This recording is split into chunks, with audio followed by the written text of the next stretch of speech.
뻔한 이야기 아시나요? 어떤 게 뻔한 이야기인가요? 이미 어떤 내용이 펼쳐지고 또 어떤 결말이 나는지 아는 이야기가 뻔한 이야기죠. 예. 드라마에서 남녀 주인공이 도서관에서 등장하면 늘 아시듯이 뻔한 사랑 이야기가 펼쳐집니다. 같은 책을 빼다가 손이 닿기도 하고 또 둘이 부딪히면 떨어진 책을 줍다가 또 눈이 마주치기도 하죠. 왜 그런지 모르겠어요. 또 뻔한 아침 드라마는 어떻습니까? 그 아침 드라마에서는 남자 주인공의 어머니가 여자 주인공을 좋아하는 법이 절대 없죠. 심지어 뻔한 이야기라는 노래 제목도 있습니다. 어떤 내용일까요? 다들 짐작하시는 것처럼 노래 부르는 주인공이 애인이 있는 상대를 짝사랑하면서 사랑을 고백하는 내용입니다. 정말 뻔한 노래죠. 영화는 어떨까요? 영화도 뻔한 영화는 천만 관객들이 다 보는 그런 영화입니다. 대부분 흐름이 비슷한데요. 주인공이 고난이나 어려움에 빠져 인생의 밑바닥까지 내려가지만 결국 그 고난이나 어려움을 다 극복한다는 그런 내용입니다. 우리가 많이 보는 영화들이 대부분 그런 영화들이죠. 그렇다면 그리스도인들의 뻔한 이야기는 무엇인가요? 어떤 이야기가 그리스도인 하면, 그리고 세상 사람들은 그리스도인 하면 어떤 뻔한 이야기를 떠올릴까요? 오늘 저는 발돋움하는 교회, 가정교회에 관한 이야기를 해야 하는데요. 사실 설교를 맡고 정말 후회를 했습니다. 청년부에서 제가 빠지고 이제 추윤호 목사에게 한 주 설교를 부탁해야 해서 이 세 번째 주가 적당할 것 같아서 3주차를 맡았는데요. 근데 뭐가 발돋움하는 건지 정말 아무리 생각해봐도 도저히 모르겠더군요. 특별한 모습을 찾기가 정말 어려웠습니다. 오히려 우리가 교회로 살아가는, 우리가 당연히 살아야 하는 그 뻔한 이야기가 발돋움하는 가정교회라는 생각이 설교를 준비하는 내내 굳어졌습니다. 에이, 그럼 오늘 설교 뻔하겠네. 네, 이런 생각하시는 분들 지금 계실 텐데요. 네, 정말 여러분이 생각하시는 그 뻔한 이야기가 제가 본 이 빌립보 교회의 뻔한 이야기와 동일한지 한번 비교해 보시기 바랍니다. 그리고 그 뻔한 이야기를 통해 우리는 어떻게 발돋움하는 가정교회로 깊어지고 또 넓어질 것인지 한번 생각해 보도록 하겠습니다. 먼저 성경을 읽기에 앞서 이 발돋움이란 단어부터 좀 해결해야 될 것 같은데요. 모두가 아는 뻔한 단어라고 생각했다가 제가 혼자 다른 이야기를 하면 안 되겠죠. 이 발돋움이란 단어는 평소 개인이 잘 사용하지는 않는 단어 같습니다. 도시나 기업이 어떤 모습으로 발돋움한다 라는 표현에서 많이 사용하는데요. 어떤 모습으로 성장한다, 발전한다, 그런 정도의 의미를 지닙니다. 사전적 정의로는 크게 두 가지로 부르는데요. 하나는 키를 돋우려고 발밑을 괴고 서거나 발끝만 디디고 선다 라는 의미입니다. 어린아이들이 키가 빨리 컸으면 하고 이제 그런 바람으로 발밑에 어떤 책을 괴거나 어떤 걸 놓으면서 하는 것들, 그것을 이제 발돋움이라고 부르죠. 그리고 또 하나의 의미는 어떤 지향하는 상태 혹은 위치 따위로 나아가는 것을 의미합니다. 바로 목표하는 바를 향해 나아가다, 진출하다, 그런 의미를 담고 있다고 볼 수 있습니다. 이번에 저희가 사용하는 이 표현은 두 번째 의미를 담고 있습니다. 그렇다면 우리 교회와 가정교회가 나아가고자 하는 그 방향, 그 목표는 과연 무엇일까요? 우리는 어디로 나아가야 할까요? 이것을 알려면 우리는 우리의 현 주소를 알아야 합니다. 그래야 나아갈 바를 더욱 선명하게 알게 되는 것이죠. 우리 더불함교회는 이제 개척한 지 4년째로 접어들고 있습니다. 그러나 개척교회 치고는 덩치도 크고 제법 많은 인프라가 갖추어져 있는 교회입니다. 사역 구조도 나름 명확하고 교회 건강도도 매년 체크하고 있고 가정교회를 진짜 교회로 여기면서 건강성을 잃지 않으려고 애쓰고 있죠. 특별히 나들목교회 유산을 이어받아서 소망하는 예배, 찾는 이 중심, 균형 잡힌 성장, 진실한 공동체, 안팎의 변혁을 꿈꾸면서 20여 년을 이어온 우리 공동체는 우리 한국 사회에 어디에 내놔도 사실 자랑스럽고 건강하다고 자부할 수 있습니다. 제가 몇 주 전에 한 선교단체의 선교사님들을 만날 기회가 있었는데요. 이 선교사님들이 나들목교회와 또 김영국 목사님에 대한 칭찬이 아주 자자하셨습니다. 현재 한국 교계에서 누구도 김영국 목사님처럼 대안을 제시하고 비전을 보여주는 목회자가 없고, 또 나들목교회처럼 하나님 나라 운동을 하는 교회가 없다는 것이죠. 제가 그 이야기를 들으면서 어땠을까요? 네, 어깨가 막 절로 들썩들썩 하더군요. 정말 초대교회의 전신자 제사장이 회복되고 찾는 이가 회심하고 변혁적 시도들을 하는 교회가 우리 한국에서 눈 씻고 찾아봐도 찾아보기 힘듭니다. 그런데 여기서 끝나면 자화자찬이 되겠죠. 여기서 멈출 때 우리는 고착화되고 썩기 쉽습니다. 건강한 교회라는 자부심은 이 정도면 됐지, 나만큼 하라고 해 라는 교만으로 바뀌기 쉽고, 우리가 여태껏 수고하고 애쓴 가정교회는 여기까지 왔는데 이젠 좀 그만하고 좀 쉬자 라는 안일함으로 변질되기 쉽습니다. 특별히 작년, 재작년 코로나 시기에 우리는 무척 애썼습니다. 예배를 지키기 위해 개인의 영성을 놓치지 않으려고 온 힘을 다했습니다. 집중하기 어려운 온라인 예배와 오프라인 예배를 오고 가면서 흩어지기 쉬운 우리의 마음을 하나님께로 고정하였습니다. 가정교회에서도 모이기 어려운 상황 속에서도 소수로 또 줌으로 모이면서 하나님을 예배하고 우리의 삶을 나누었죠. 여러분 정말 잘하셨습니다. 예배를 지키기 위해 애쓰고 수고한 여러분 모두가 정말 자랑스럽습니다. 하지만 우리의 영성이 예배에만 머물러서는 안 됩니다. 코로나라는 재난과 고난이 하나님과의 관계를, 또 우리의 영성을 깊어지게 하였지만, 여기서 우리는 다시 우리의 방향성을 고민해야 합니다. 새로운 방향으로 발돋움해야 하는 것이죠. 이 깊어진 영성이 이제는 운동성으로 연결되어야 할 때입니다. 어떻게 우리 교회가 운동성을 가질 수 있을까요? 운동성 하니까 이제 뭐 박 목사님이 뭔가 새로운 것을 제시해 주려나 보다 라고 기대하셨다면 여러분 죄송합니다. 저에겐 별로 새로운 것이 없습니다. 여러분 제 얼굴을 한번 보십시오. 특이하게 생겼나요? 네, 별로 특이하지 않으니까 목도리까지 하고 나왔죠. 네. 따라서 제가 뭔가 제시하고 이것이 우리의 운동성을 위한 길입니다, 여러분 이곳으로 가시면 됩니다 라고 알려드릴 것을 생각하셨다면 평범해서 죄송합니다. 그러나 우리는 어떤 새로운 제시나 방안이 필요한 것이 아닙니다. 우리는 이미 알고 있습니다. 우리가 어떤 길을 가야 하는지요. 20년 내내 가정교회 진단을 하면 가장 점수가 낮은 영역이 운동성 아닌가요? 제가 섬기는 가정교회도 분가, 변혁, 찾는 이 이런 영역에서 절반에도 해당되지 않는 점수를 갖고 있습니다. 우리는 어떤 방향으로 가야 할지 이미 알고 있습니다. 따라서 우리에게 필요한 것은 정답이 아니라 그 방향에서 각자가 할 수 있는 일을 찾을 수 있는 거룩한 상상력입니다. 여러분은 상상력이 풍부하신가요?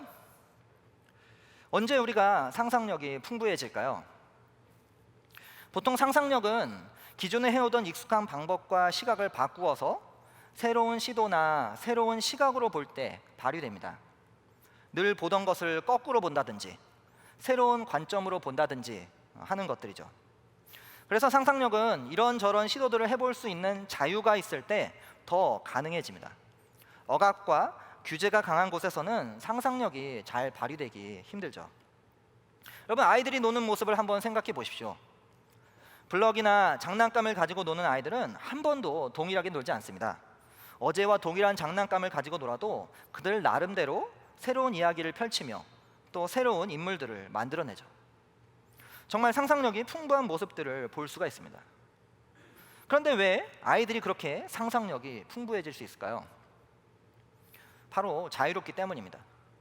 걱정할 것도 없고 제한된 것도 없고 하고 싶은 대로 마음껏 시도할 수 있기 때문이죠. 따라서 우리에게도 그런 자유와 평안이 허락될 때 거룩한 상상력으로 다양한 시도를 해볼 수 있습니다.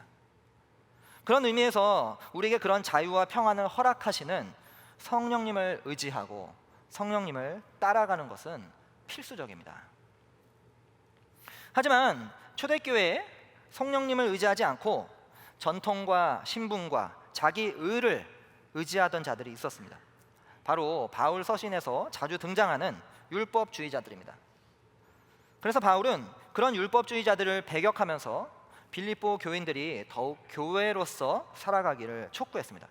함께 바울의 권면을 살펴보도록 하겠습니다. 빌립보서 3장 3절에서 11절을 같이 함께 읽어보도록 하겠습니다. 하나님의 영으로 예배하며 그리스도 예수 안에서 자랑하며 육신을 의지하지 않는 우리들이야말로 참으로 할례 받은 사람입니다. 하기야 나는 육신에도 신뢰를 둘만합니다. 다른 어떤 사람이 육신에 신뢰를 둘만한 것이 있다고 생각하면 나는 더욱 그러합니다. 나는 난지 8해 만에 할례를 받았고 이스라엘 민족 가운데서도 베냐민 지파요 히브리 사람 가운데서도 히브리 사람이요 율법으로는 바리새파 사람이요 열성으로는 교회를 박해한 사람이요 율법의 의로는 흠잡힐 데가 없는 사람이었습니다. 그러나 나는 내게 이루었던 것은 무엇이든지 그리스도 때문에 해로운 것으로 여기게 되었습니다. 그뿐만 아니라 내 주 예수 그리스도를 아는 지식이 가장 고귀함으로 나는 그 밖의 모든 것을 해로 여깁니다. 나는 그리스도 때문에 모든 것을 잃었고 그 모든 것을 오물로 여깁니다. 나는 그리스도를 얻고 그리스도 안에 있는 사람으로 인정받으려고 합니다. 나는 율법에서 생기는 나 스스로의 의가 아니라 그리스도를 믿는 믿음으로 말미암아 오는 의, 곧 믿음에 근거하여 하나님에게서 오는 의를 얻으려고 합니다. 내가 바라는 것은 그리스도를 알고 그분의 부활의 능력을 깨닫고 그분의 고난에 동참하여 그분의 죽으심을 본받는 것입니다.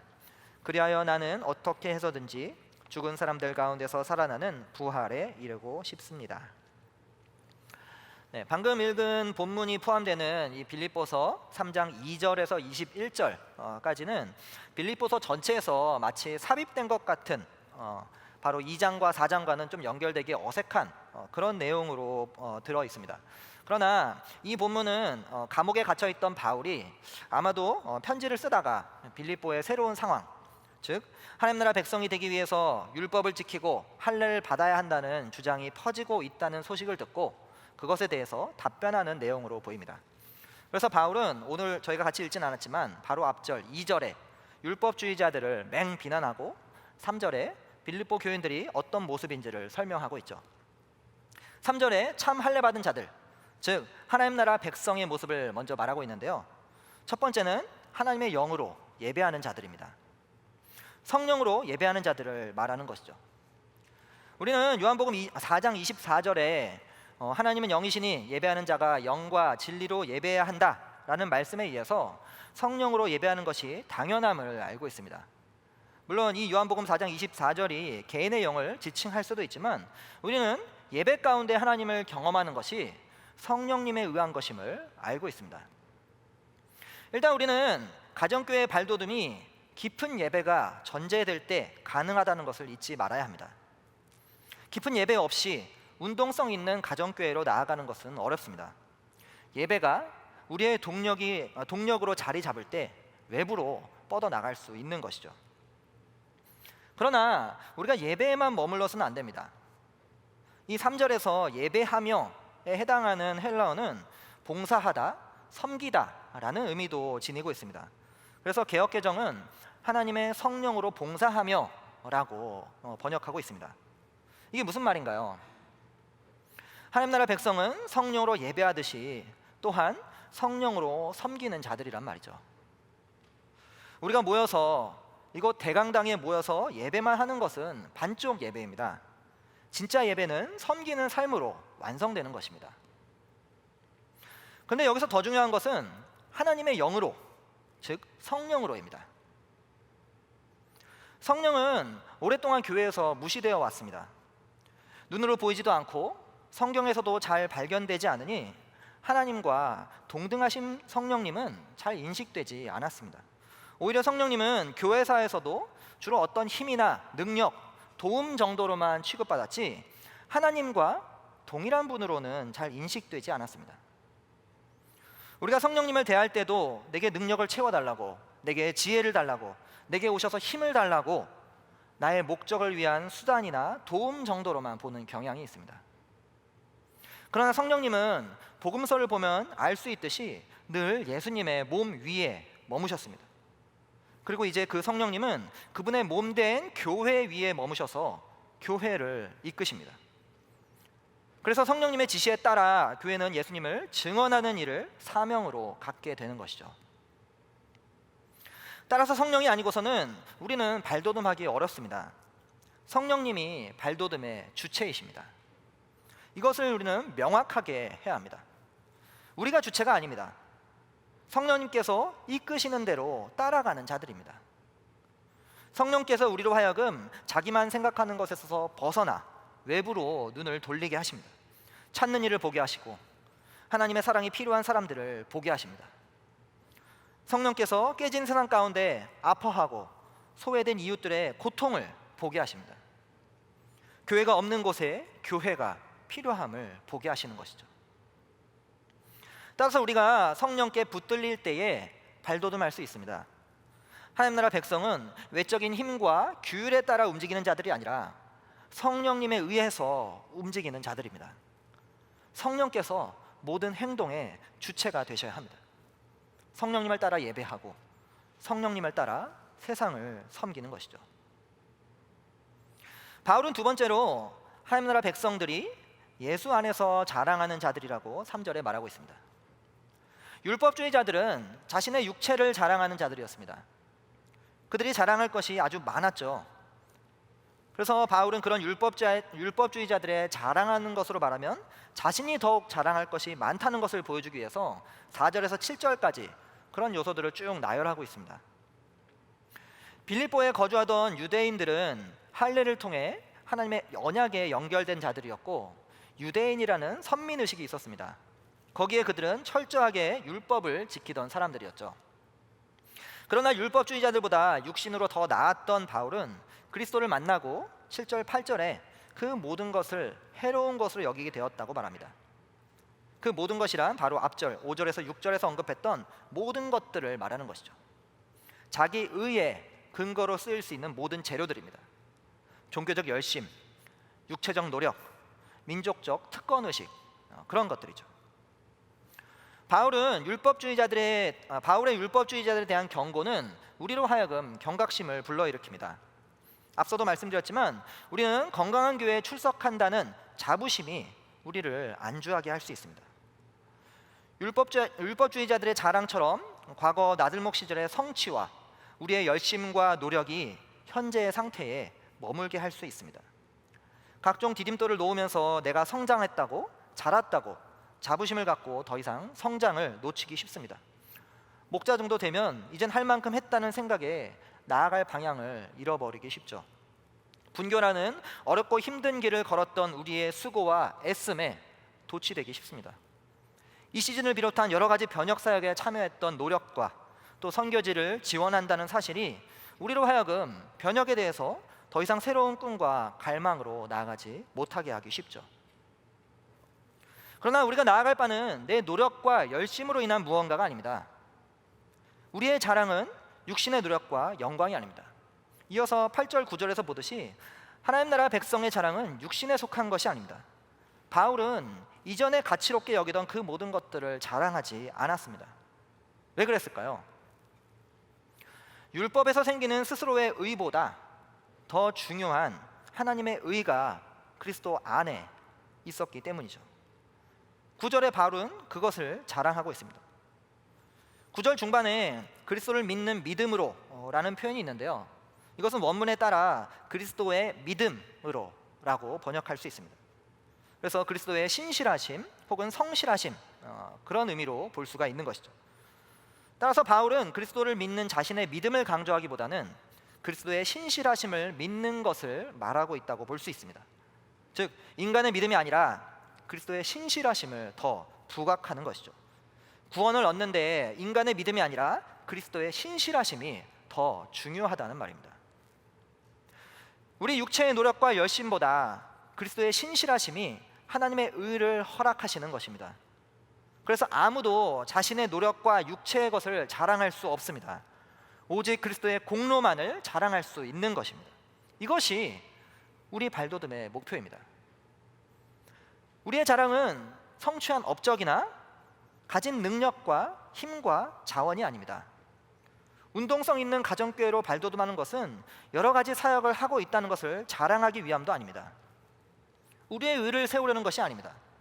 그 모든 것이 아니라 오직 예수가 하신 것, 예수 그리스도께서 예수 그리스도 때문에 주어진 그 의를 자랑하는 것입니다. 여러분 한번 생각해 보십시오. 우리가 어떻게 여기까지 오게 되었나요? 그리스도의 희생과 사랑 때문 아닌가요?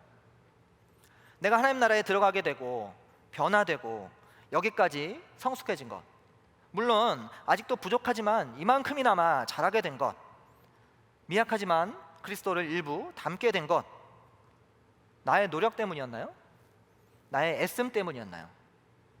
나의 믿음이 대단해서인가요? 아니죠.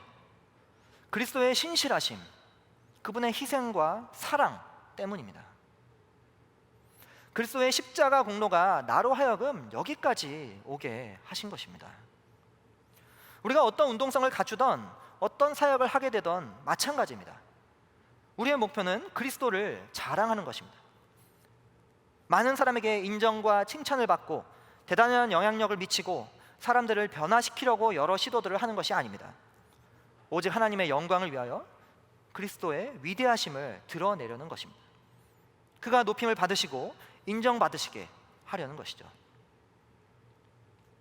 마지막 세 번째로, 하나님 나라 백성은 육신을 의지하지 않습니다. 율법주의자들은 육체의 수단이 살아가는 방법이었습니다. 그래서 그들은 자신의 출신과 소유와 행위를 의지하는 것이죠. 그러나 하나님 나라 백성들이 살아가는 방법은 성령님을 의지하는 것입니다. 율법대로 살아가던 율법주의자들은 여전히 자신의 육신이 살아 있었습니다.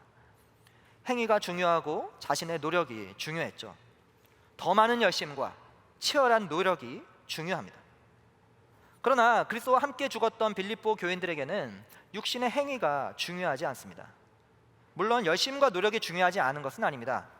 그러나 자신밖에 의지할 것이 없어서 육체의 행동을 의지하는 것과 성령을 의지하기 때문에 열심으로 노력하는 것은 좀 다르죠. 자신밖에 의지할 것이 없는 자들은 어려움과 고난에 처하면 좌절과 낙심에 빠지기 쉽습니다. 믿었던 육신의 행동이 더 이상 아무런 소망을 낳지 못하기 때문이죠. 그러나 성령님을 의지하는 자들은 어려움과 좌절스러운 상황에 빠져도 새로운 소망으로 나아갈 수 있습니다. 왜냐하면 성령님을 의지한다는 것은 새로운 소망으로 살아가는 것이기 때문이죠. 바울은 육신을 의지하지 않고 성령님을 의지하며 살아왔습니다. 그런데 지금 이 본문에서 감옥에 갇혀 있습니다. 그 상황에서도 계속해서 성령님을 의지하고 있죠. 성령님이 그의 주인이 되어 계십니다. 그래서 빌립보서 1장 9절에서는 바울은 성령님의 도우심으로 감옥에서 풀려날 수도 있다는 것을 알고 있습니다. 그러나 혹 풀려나지 않더라도 바울은 오늘 읽었던 3장 10절에서 자신이 그리스도의 죽으심까지 동참하여 그리스도를 알기 원한다고 말합니다. 왜냐하면 바울은 성령님으로 말미암아 부활의 소망이 있었기 때문입니다. 보통 우리는 죽음이 코앞에 닥치면 두려워하거나 벌벌 떱니다. 하지만 여기서 바울의 목소리를 한번 들어보십시오. 내가 바라는 것은 그리스도를 알고, 죄송합니다. 제가 바울의 성담 역사를 잘 못하니까 이해해 주십시오. 그분의 죽으심을 본받는 것입니다. 그리하여 나는 어떻게 해서든지 죽은 사람들 가운데서 부활에 이르고 싶습니다. 여러분, 뭔가 바울의 기대와 소망이 느껴지시나요? 바울은 성령님을 의지하여 낙심하거나 좌절하지 않았습니다. 왜냐하면 죽음이 끝이 아니라 곧 부활을 경험할 것이기 때문이죠. 바울이 죽을 위기에 처했어도 낙심하지 않은 것은 부활을 소망하기 때문이었습니다. 바울의 상황에서 세상의 눈으로 보면 절망밖에 없습니다. 아무런 기대와 소망이 없습니다. 낙심밖에 들지 않죠. 그러나 성령님을 의지하는 바울은 소망의 눈으로 상황을 바라보았습니다. 그리스도가 성령으로 부활하셨기에 바울은 계속해서 성령님을 의지하며 부활의 소망을 놓치지 않고 있었던 것입니다. 부활로 다가올 완전한 하나님 나라를 성령으로 의지하여 바울은 현재 어려움과 고난을 견딘 것입니다. 그런데 이것이 바로 발돋움의 방법입니다. 우리의 발돋움 주체가 성령님이시고 발돋움의 목표가 그리스도를 자랑하는 것이라면 발돋움의 방법은 성령님을 의지하여 성령님의 눈으로 세상을 바라보는 것입니다. 세상은 돈과 권력이 있어야 뭔가 할 수 있다고 생각합니다. 그래서 그렇게 끊임없이 돈과 권력을 잡으려고 애쓰죠. 그러나 우리가 발돋움하는 방법은 돈과 권력이 아닙니다. 성령님을 의지하는 것입니다. 여러분, 여기까지 어떠신가요? 여러분이 생각했던 그런 뻔한 이야기였나요? 아니면 좀 색다른 이야기였나요?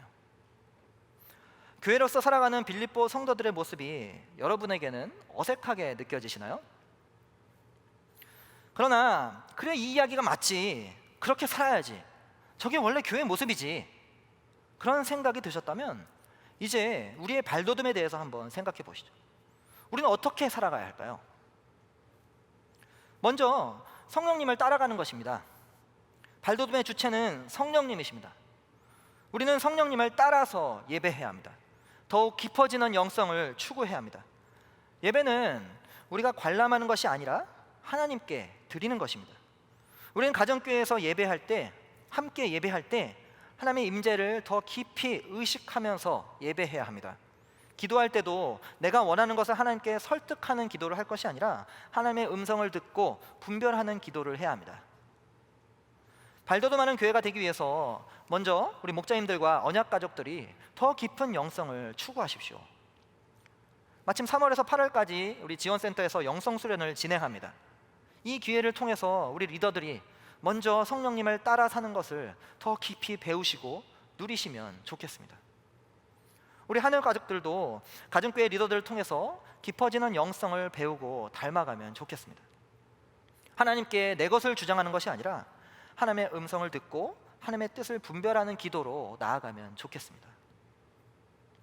그리고 그렇게 깊어진 영성으로 성령님을 따라 섬기는 모습이 이어져야 합니다. 오늘 저희가 함께 읽지는 않았지만 빌립보서 3장 11절 뒤에 이어지는 12절에서 14절에서는 바울이 아직 도달하지 않은 목표점을 언급합니다.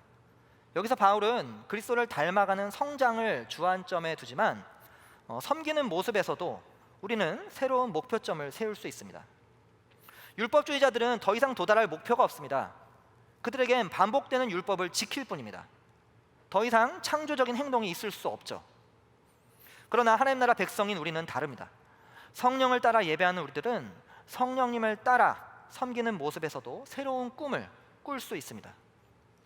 뒤에 있는 과거의 영광과 성취한 사역과 결과에 도취되지 않고 새로운 꿈을 꿀 수 있습니다. 그래서 우리는 아직 도달할 새로운 목표점이 있는 것이죠. 그런 의미에서 성령님을 따라 새로운 목표점을 세우십시오.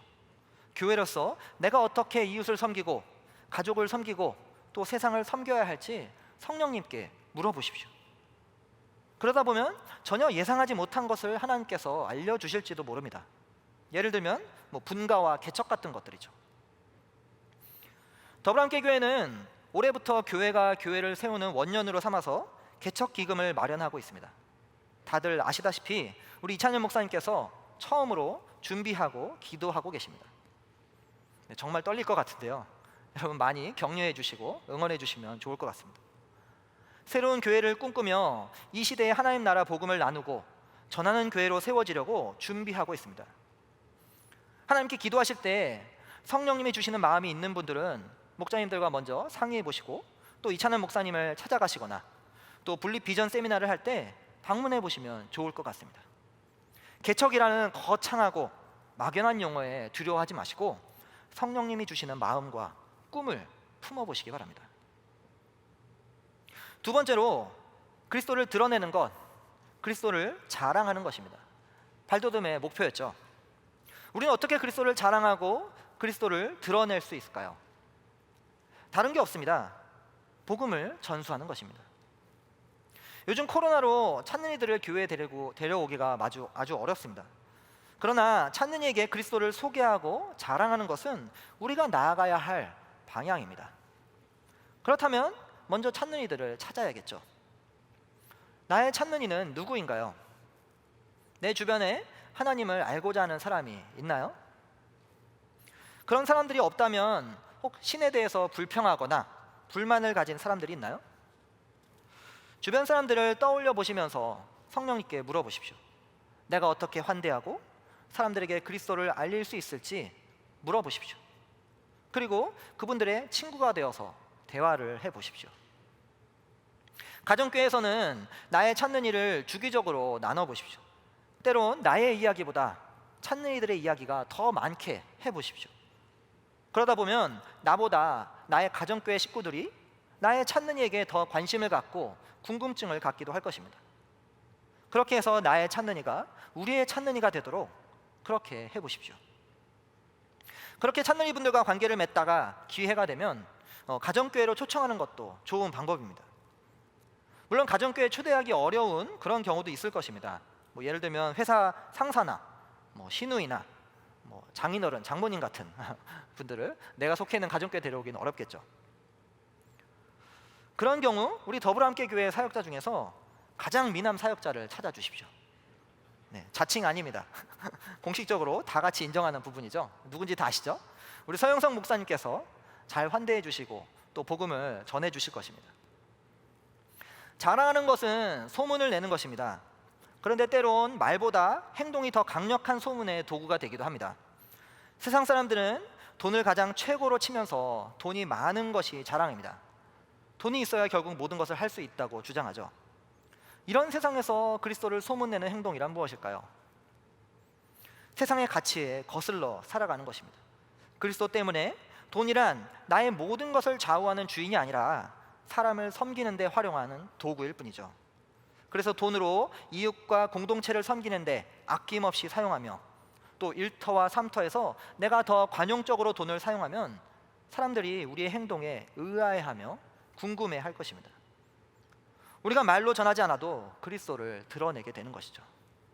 때론 말보다 행동이 더 강력합니다. 계속해서 세상 사람들이 복음을 전하는 것이 바보 같다고 손가락질하고 코웃음 쳐도 우리는 교회답게 오히려 세상의 가치를 배설물로 여기며 그리스도를 아는 것을 가장 귀하게 여기는 것, 우리의 행동으로 그리스도가 드러나고 사람들이 그리스도를 알게 되는 것, 이것이 우리의 자랑이 되어야 합니다. 그것이 우리가 그리스도를 드러내는 것입니다. 그리스도를 자랑하는 것입니다.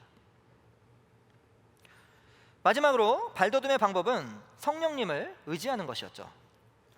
우리가 어떻게 성령님을 의지할 수 있을까요? 성령님은 어디에 계신가요? 성령님은 그리스도와 함께 죽고 살아난 우리 안에 내주하십니다. 그리스도 밖에 있던 우리의 옛 자아는 이미 십자가에 죽었습니다. 그래서 우리는 내주하시는 성령님을 의지할 수 있습니다. 그런데 성령을 무시하고 아직도 옛 자아가 살아있는 것처럼 살아가는 분들이 계십니다. 성령님을 의지하지 않고 자신의 힘과 소유를 의지하며 살아가는 것이죠. 그래서 세상은 그런 우리를 보면서 비웃고 있습니다. 그리스도인들도 자신들과 별 차이가 없는 것에 코웃음을 치고 있죠. 어느새 세상 사람들에게 그리스도인들이란 성령님을 의지하며 전혀 다른 소망으로 살아가는 사람들이 아니라 앞뒤가 꽉 막혀버린 돈만 밝히는 사람들이 되어버렸습니다. 어쩌다가 이렇게 되었나요? 어쩌다가 그리스도인들이 성령님을 통해 하늘의 소망으로 살지 않고 세상 사람들보다 더 성공을 추구하고 더 돈을 밝히고 더 자기 안전을 챙기고 더 자기 이익에 급급한 그런 사람들이 되어버렸나요?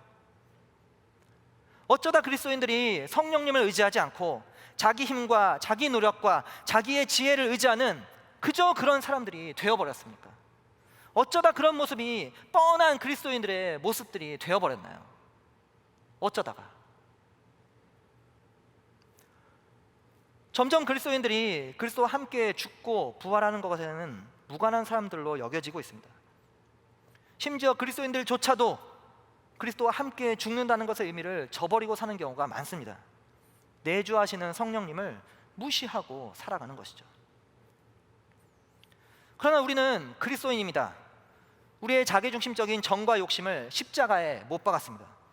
그리스도와 함께 십자가에 죽고 성령님을 의지하며 살아가는 사람들입니다. 우리는 모두 그리스도인입니다. 따라서 성령님을 의지하여 새로운 소망으로 변혁적 삶을 살아가는 것은 마땅합니다. 내가 살아가는 3터와 1터에서 성령님을 의지하며 성령님의 눈으로 바라보십시오. 거기서 내가 무엇을 하기 원하는지 성령님께 물어보십시오. 때론 변혁적 삶이 고달프고 힘들고 어렵습니다. 세상의 가치와 다른 삶을 살아간다는 것이 버겁기도 합니다. 그리고 우리의 시도가 별로 보잘것없는 것처럼 보일 때가 많습니다. 환경을 위해서 플라스틱 사용을 줄이고 탄소 저감을 실행하고 쓰레기를 줄이는 나의 노력이 보잘것없는 것 같습니다. 사회적 약자를 위한 나의 노력에 별로 동감하고 따라주는 사람들이 없어서 외롭습니다. 회사에서 왕따당하는 사람과 식사하고 대화를 나누면 나도 동일 취급을 받습니다. 살아가는 지역에서 외국인들과 북한민들이 거주하는 것을 찬성하면 주변 사람들의 공격을 받죠. 변혁적 삶에 힘들고 고됨이 따라옵니다. 그러나 그럴 때 좌절하지 마시고 바울처럼 성령님을 의지하십시오. 우리가 바울처럼 부활을 믿고 소망한다면 현재의 고난을 견딜 수 있습니다. 그리스도처럼 부활할 것을 기대한다면 변혁적 삶을 지속할 수 있습니다.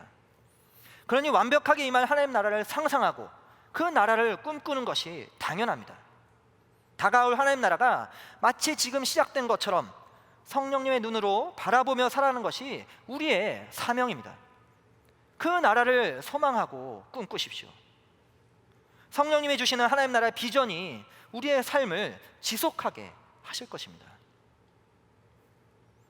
가정교회들도 변혁적 차원에서 선교지를 지원하고 있지만 우리는 후원으로 만족할 수 없습니다. 우리의 변혁은 물질과 기도로 지원하는 것이 끝이 아닙니다.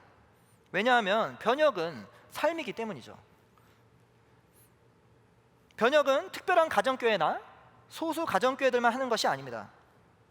일상에서 성령님을 의지하고 살아가는 것이 변혁입니다. 우리가 가장 많은 시간을 소비하는 3터와 1터에서 어떻게 변혁적인 삶을 살아가야 할지 성령님께 물어보십시오. 하나님 나라가 이 땅에 임한다면 우리의 1터와 3터와 마을은 어떻게 변해야 할까요?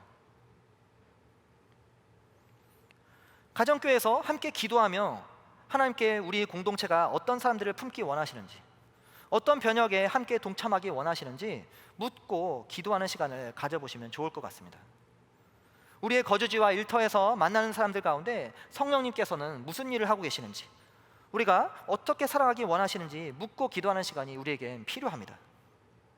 가정교회 시간에 잠잠히 성령님의 인도를 초청하고 기대하며 기도해보면 좋을 것 같습니다. 사막에 자두나무가 자란다 라는 책을 혹시 읽어보셨나요? 인터서브 선교 120주년 기념으로 선교사님들의 이야기를 담은 책입니다. 선교사님들의 이야기라고 해서 마치 대단한 이야기들이 여기 실려 있을 것으로 예상하기 쉽죠. 그런데 내용은 너무 평범한 이야기라서 정말 놀랐습니다. 선교지에서 복음을 전하다가 열매를 맺을 즈음 추방당하고 또 열매를 맺을 즈음 추방당하기를 20여 년 동안 경험한 한 선교사님의 이야기. 사막에서 10년 동안 현지인들은 만나보지도 못하고 홈스쿨을 하면서 기도로 하나님의 때를 기다렸던 한 선교사님 이야기. 25년 동안 현지에서 독일을 수입하여서 판매하며 현지인들과 대등한 관계를 맺고 교제했던 한 선교사님 이야기. 40년 동안 지역을 옮겨 다니면서 그 현지 언어를 배우며 영어를 가르친 한 선교사 이야기. 의사로 섬기면서 15년 동안 아무에게도 복음을 전하지 못한 한 선교사님의 이야기. 이런 이야기들이 여기에 실려 있습니다. 우리도 발돋움하는 가정교회에서 비슷한 이야기 혹은 더한 이야기를 경험할지도 모릅니다. 그리스도를 드러내려고 내 돈을 이웃을 위해 사용하고 찾는 이들을 섬기는 데 사용했지만 한 사람도 돌아오지 않았다더라. 성령님을 의지하며 성령님을 따라갔다가 바보 취급만 당했다더라. 성령으로 꿈꾸며 마을과 일터를 바꾸려고 시도했다가 엄청 욕을 먹고 왕따 당했다더라. 그러나 그것이 바로 그리스도를 드러내는 이야기입니다. 여러분은 어떤 이야기를 기대하셨나요? 엄청 많은 사람들이 돌아오고 마을과 일터가 획기적으로 변화되는 그런 이야기를 기대하셨나요? 드라마틱하고 영웅적인 그런 이야기를 기대하셨나요? 우리의 뻔한 이야기는 특이하고 예상 밖의 이야기가 아닙니다. 찾는 일을 찾아 섬기고 변혁을 시도하는 일이 하루아침에 큰 열매를 거두거나 대단한 변화를 일으키지 않습니다. 천천히, 느리게, 지지부진하며 변할 듯 안 변할 듯 그런 시기들을 경험하기 마련입니다. 그렇습니다. 발돋움하는 교회는 대단한 교회, 더 유명한 교회, 더 커지는 교회가 아닙니다. 교회의 본질을 더 붙드는 그런 교회가 되는 것입니다. 더 낮은 곳으로, 더 낮은 곳으로 예수를 닮아서 예수쟁이라고 소문나고 세상이 어리석게 보는 복음을 전하고 남들이 하지 않는 변혁적 삶을 살아가고 내 마음대로 하는 것이 아니라 성령님의 인도 아래 예배로 영성이 깊어지고 세상을 변혁하는 교회입니다. 이것이 바로 뻔한 교회입니다. 우리는 그런 수많은 시간들을 지내며 성령님으로 인해서 하나님과 더 깊은 관계를 맺게 될 것입니다. 하나님의 위대한 이야기에 몸소 경험하게 될 것입니다. 그리스도를 닮아가며 그리스도가 가신 그 길을 더욱 담담하게 따라가게 될 것입니다. 그리고 성령님을 따라 계속해서 새로운 꿈을 꾸게 될 것입니다. 어떠신가요?